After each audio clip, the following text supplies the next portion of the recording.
Hello guys! For today's video, ang ipapakita ko sa inyo ang aking ginagawang paggawa ng puto or cassava cake. Meron tayong malaking kamuting kahoy, sobrang laki na kamuting kahoy. Ang ginagawa ko guys, pinuputol-putol ko kasi sa sobrang laki, hirap hawakan. Ang dami nating pwedeng magawa dito. Ayan, sobrang laki ng kamuting kahoy.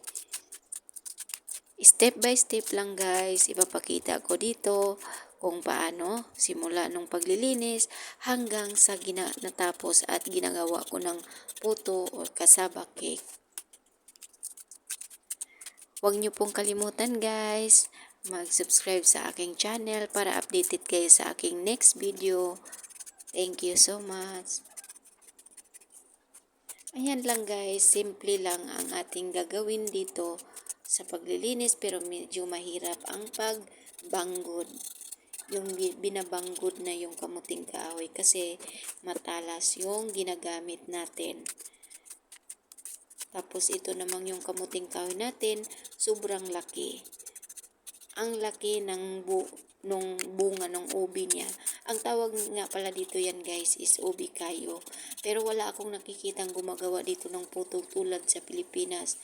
Ang dito, ang nakikita ko ay cassava cake. Yun lang.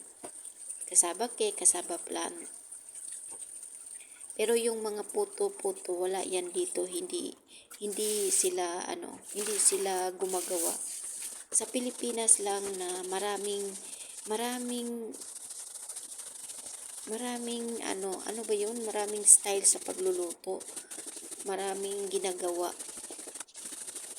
Kahit anong pwede itong kamuting kahoy. Ang daming pwedeng gawin.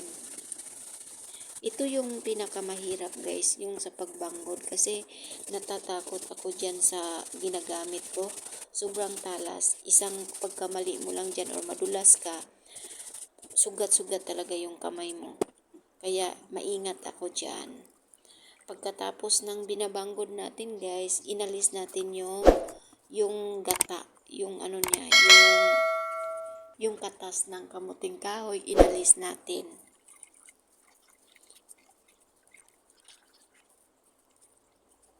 Ayan yung katas niya, pwede na nating itapon. Tapos niyan, ang una kong ginawa guys ay ang pagluluto ko ng puto. Yung lutuan natin guys, galing pa yan ng Pilipinas. Sobrang tagal na yan. Siguro nasa 6 years, 7 years na yan. Tapos nilagyan ko ng banana leaf sa ilalim, pang sapin niya. Tapos ang hinahalo ko dyan sa kasaba guys is sugar and coconut lang. Pwede naman natin lagyan ng bukayo.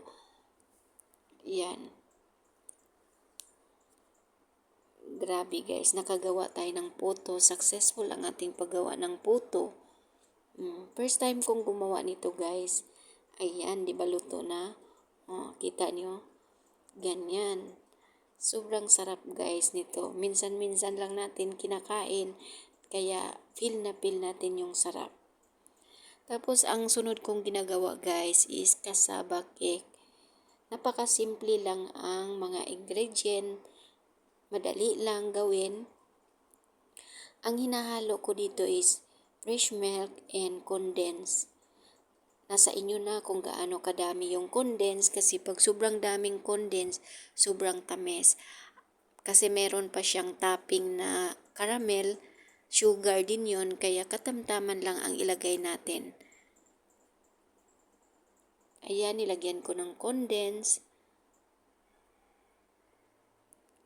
Ayan, nakadepende lang sa inyo yung dami ng condensed at saka fresh milk. Yan. Pag okay na, yung tama-tama na siya, ganyan na yung texture, okay na yung natin, texture. Yan. Isunod na naman natin yung caramel. Ito yung ginagawa natin caramel gamit ang white sugar. Ayan. Nakaalalay lang tayo kasi hindi pwedeng masunog to. Ang kalabasan kasi nito pag ma-overcook ay pait. Mapait yung caramel. Ito po yung nasa ilalim ng kasaba. Ilalagay natin sa top yung kasaba pag maluto na yan, pag okay na. Tapos, pagbaliktad mo niyan, pag maluto na, ibabaliktad mo, yan po ay nasa taas. Ganyan-ganyan lang guys, alalay. Hanggang maging caramel na siya, maging okay. At pula na, ayan na po siya. Ilagay nyo lang sa top yung kasaba. Ganyan. Okay, hantayin lang nating maluto. Ayan na po ang ating finished product. Ang cassava cake. Kita nyo guys, successful din ang ating